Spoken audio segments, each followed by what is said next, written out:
अस्सलाम वालेकुम। प्रोग्राम सहाफ़ी में मतीउल्लाह जान, मेरे साथ ख़ास मेहमान Abdul Qayyum Siddiqui, senior journalist, court reporter, Hasnat Malik, Express Tribune से इनका ताल्लुक़ है, और हमें ख़ास मेहमान जनाब साबिक़ attorney general for Pakistan Irfan Qadir साहब। इरफान कादर साहब, आज तो बड़ा दिन है और ये बड़ा दिन शायद पार्लियामेंट के लिए भी बड़ा दिन है, क्योंकि सुप्रीम कोर्ट के 15 जजों ने ये करार दिया है कि पार्लियामेंट के पास ये इख्तियार बिल्कुल मौजूद है कि वो सुप्रीम कोर्ट के हवाले से प्रैक्टिस और प्रोसीजर से मुतल्लिक़ कानून साजी कर सके।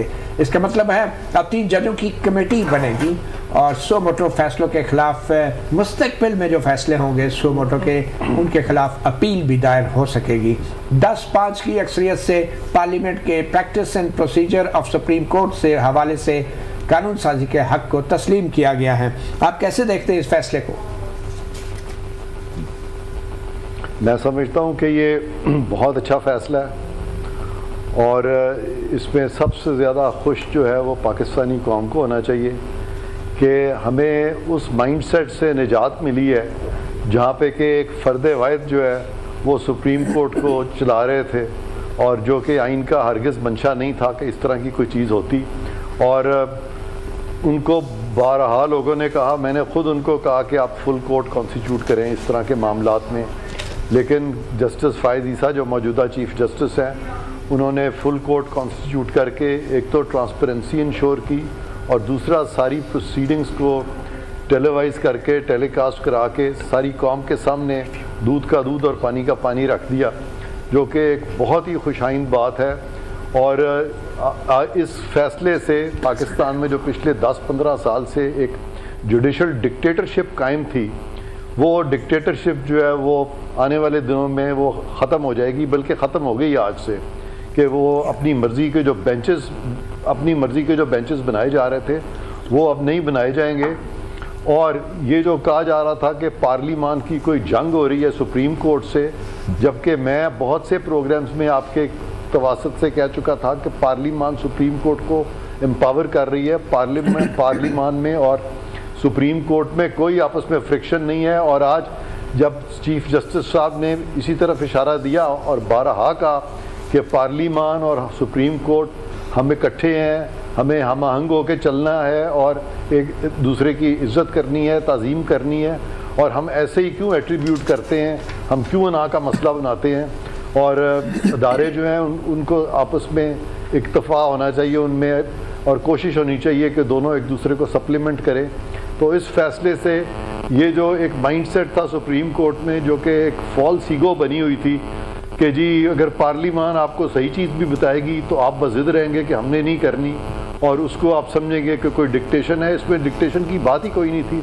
और पार्लिमान ने एक अच्छा कानून बनाया सुप्रीम कोर्ट को एम्पावर करने के लिए, और आज सुप्रीम कोर्ट ने उस कानून को अपना के अपनी एम्पावरमेंट की है, और इससे पार्लिमान की भी बालादस्ती कायम हुई है और सुप्रीम कोर्ट की बालादस्ती भी कायम हुई है, और पाकिस्तान में रूल ऑफ लॉ कायम हुआ। इरफान कादर साहब, आप इसको कैसे देख रहे हैं? क्या ये नाअहली की मुद्दत का मामला है, या वो स्टिग्मा भी अब किसी तरीके से धोया जा सकता है जो नवाज शरीफ का अकामा में नाअहली का है और मौजूद है? मैं अकामा की नाअहली पे आता हूँ, लेकिन उससे पहले एक बड़ी ज़रूरी चीज़ जो कि मिस आउट हो गई है वो ये है कि ये प्रैक्टिस एंड प्रोसीजर एक्ट जिस दिन आया था उस दिन के बाद जितने भी फैसले 5 जजेस से कम जजेस ने किए हैं, 3 जजेस ने, वो वैसे ही ख़त्म हो जाते हैं। अच्छा, क्योंकि ये तो कानून उस दिन से लागू होगा ना जिस दिन पार्लिमान ने किया है। तो लिहाजा दूसरा ये है कि उसमें सारों में अपील भी प्रोवाइड हो गई। अब उन सारों में अपील होगी जिस दिन से ये कानून लागू हुआ। उसके बाद जितने फैसले आए हैं, वो बदियाल साहब ने जो अपनी मर्जी से बेंचेस बनाए थे, वो सारे उनकी अपीलें भी आ जाएंगी। अच्छा, अब आ जाते हैं पनामा पे आपका जो। अच्छा, एक सेकंड, आपने जो अभी बात की है मैं क्विकली बताता चलो। इरफान कादर साहब, मेरे सामने कानून पड़ा है, इसकी तारीख है 21 अप्रैल 2023, और इसका जो सेक्शन 1 है इसमें लिखा है कि it shall come into force at once, यानी कि ये 21 अप्रैल को नाफिजुल अमल हो चुका था। तो आपकी बात में वजन लगता है कि फिर उसके बाद जो बेंच बनते रहे हैं और जो फैसले होते रहे उनकी क्या पोजीशन होगी? मेरे ख्याल में मामला आएगा दोबारा सुप्रीम कोर्ट के सामने। इलीगल है नहीं तो वो जो स्टे दिया हुआ था वो इरफान कादिर साहब, वो उसके बाद 8 रुकनी बेंच ने एक स्टे भी तो दिया हुआ था। اس سٹے کی کیا پوزیشن ہوگی؟ بالکل وہ بھی غلط ہے نا سارا، وہ بھی غلط ہے، وہ سٹے سارا غلط ہے، وہ زیرو ہو گیا سٹے، کیونکہ جب مین فیصلہ ہو جاتا ہے تو اس کے ساتھ وہ جو سٹے ہوتا ہے وہ خود بخود ختم ہو جاتا ہے۔ نہیں وہ سٹے تو ختم ہو گیا نا، لیکن ختم ہو گیا، لیکن پھر ججمنٹ کے اوپر عمل درآمد تو سٹے کے بعد ہوگا۔ اس سٹے کی وجہ سے میں اپیل نہیں داخل کر سکا، میں کیا کروں گا؟ میرے پاس کیا ریمیڈی ہوگی؟ اور پھر یہ اس میں کہتا ہے کہ آئینی معاملے کی تشریح 5 رکنی بینچ کرے گا، وہ 8 رکنی بینچ تھا۔ قیوم صاحب اس کے ساتھ ان کو کنڈونیشن آف ڈیلے کی درخواست لگانی پڑے گی، اور ڈیلے کنڈون ہو جائے گی اس میں، کیونکہ جو لمیٹیشن ایکٹ کا ریلیونٹ سیکشن ہے اس کے تحت اس کو سفیشینٹ کاز میں لائیں گے۔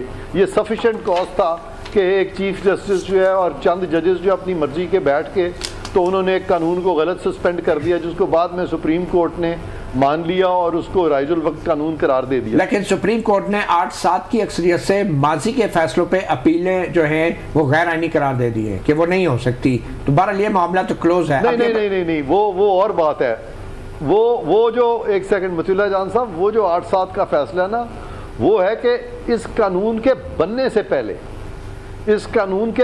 سے پہلے جو فیصلے ہیں وہ والے فیصلے جو ہیں اس پہ یہ اپلائی نہیں کرے گا، یعنی اپریل سے پہلے کے فیصلوں پہ اپلائی نہیں کرے گا۔ درست۔ تو وہ 8 رکنی بینچ کا سٹے جو تھا وہ تو اس قانون کے عمل میں آنے سے پہلے تھا۔ ہاں یو آر رائٹ کہ وہ اس قانون کے عمل میں آنے سے پہلے تھا، لیکن وہ تو ختم ہو گیا نا، وہ تو نہیں رہا۔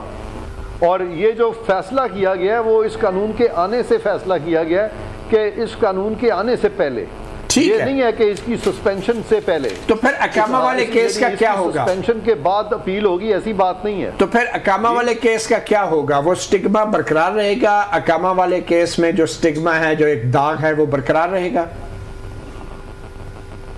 نہیں وہ نہیں برقرار رہے گا، اس کی بھی ستیہ ناس ہو جائے گا اقامہ والے کیس کا۔ اس کی وجہ یہ ستیہ ناس ہوگا یا سیٹلسائڈ ہوگا؟ ری وزٹ کرے گی نا سپریم۔ جی آپ ایک چیز آپ نے نوٹ نہیں کی کہ ہم خیال ججز جو خاص طور پہ جن کا تعلق ایک جج صاحب کا جو رہ گئے ہیں جن کا تعلق پاناما کیس سے تھا، انہوں نے کس قدر پیشنیٹ طریقے سے یہ ساری چیز کو یعنی اپ سائڈ ڈاؤن کرنے کی کوشش کی تھی، جو کہ وہ نہیں کر سکے۔ نگران جج کی بات کر رہے ہیں آپ؟ ان کو دیکھیں، میں بتا رہا ہوں، نگران جج کی بات کر رہا ہوں، وہ سوری مانیٹرنگ جج کی، سپروائزری جج، کہ یہ اتنا ایشو تھا نہیں، کیونکہ جسٹس قاضی فائز عیسیٰ نے جب یہ کہہ دیا کہ میں اگر خود ہی مشاورت شروع کر دوں تو پھر تو یہ اتنا بڑی بات نہیں تھی اس میں۔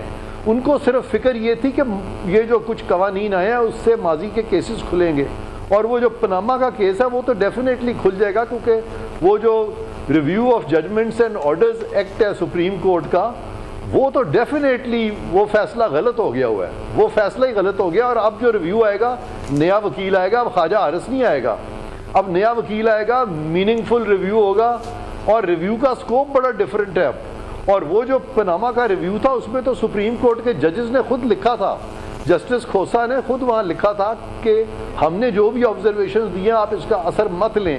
اس کا مطلب ہے کہ وہ خود بھی ان آبزرویشنز کے بارے میں سیریس نہیں تھے، اور انہوں نے ان کو یہ لکھنا پڑا تھا۔ ٹرائل کورٹ کے لیے تھا نا، 600-700 وہ تو ٹرائل کورٹ کے لیے تھا۔ یہ تو اچھی بات ہے کہ سیریس نہیں تھے۔ ایک سیکنڈ، ٹرائل کورٹ کے لیے تھا، لیکن ٹرائل کورٹ کے لیے 600-700 صفحہ لکھا گیا تھا، اس لیے لکھا گیا تھا 600-700 صفحہ کہ اس کا ٹرائل کورٹ اثر ہی نہ لے، ورنہ اس کا کیا مقصد تھا پھر؟